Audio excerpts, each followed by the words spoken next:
is there anything you want to say about kind of medical drugs? That's the other side of legality. You touched upon it before.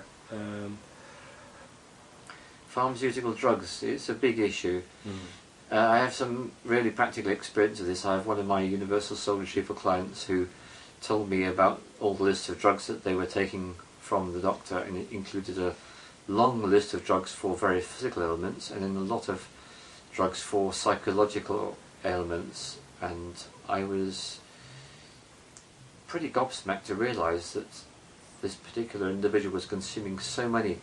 And the more we got into the conversation and we did the healing, what it became clear is that she'd actually made incredible progress, and she ended up giving a whole raft of the particular drugs. So all the drugs that were mind altering, she gave all of them up, but she found that she was not able to take the extra step of giving up the ones for the physical ailments. That was a bridge too far for her, unfortunately.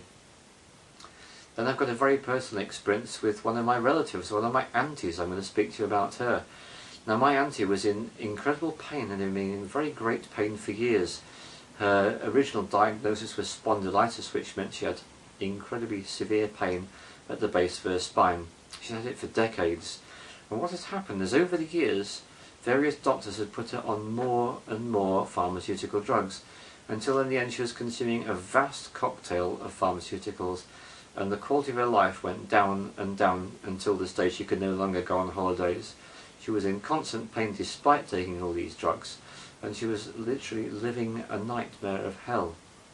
Things got so bad, it looked like she was going to die, and eventually she was admitted to hospital.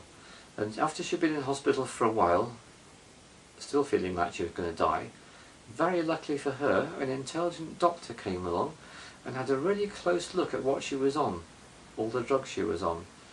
Was horrified to realise that this woman was on all these drugs. All the other medical practitioners seemed to be quite happy about it. What this doctor did is he took her off the vast majority of these drugs. More than 3/4 he just deleted from her prescription list, and he took it right down to the very basics. And here's the amazing thing: she recovered so well that she was able to go on holidays, and she was able to have her life back. She was in a lot less pain. So I thought this is a real salutary lesson for people, which is that it's possible to get onto the track of taking pharmaceutical drugs where you end up with more and more and more and less benefit. So I feel that what I said for caffeine maybe can actually be even more so for the pharmaceuticals. I also have an experience with my partner having a chat with someone and realising that the particular pharmaceutical drugs she was on were actually counteracting each other, and when she was pointed out this was the case, she went to the doctor and asked if something could be done about it. She got taken off some of these drugs, ended up with a lot less, and again, big improvement in her health. So yes, I do feel that too many pharmaceutical drugs can be one of the most dangerous roads to go down. So we've just been talking about some of the more alternative substances that people are able to get hold of these days.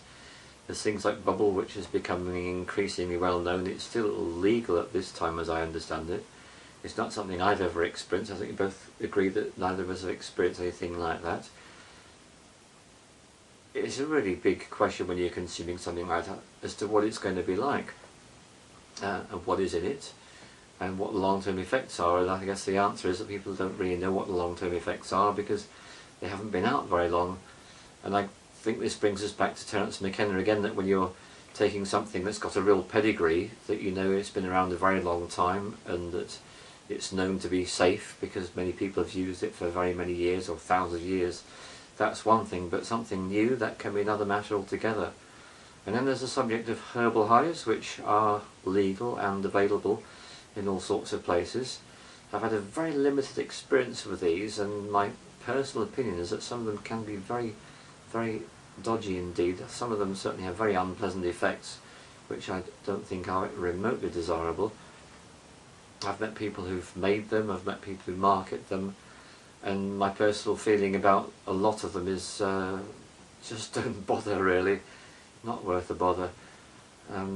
Again, there's the issue about how long they've been around, what likely consequences are from consuming them over a period of time.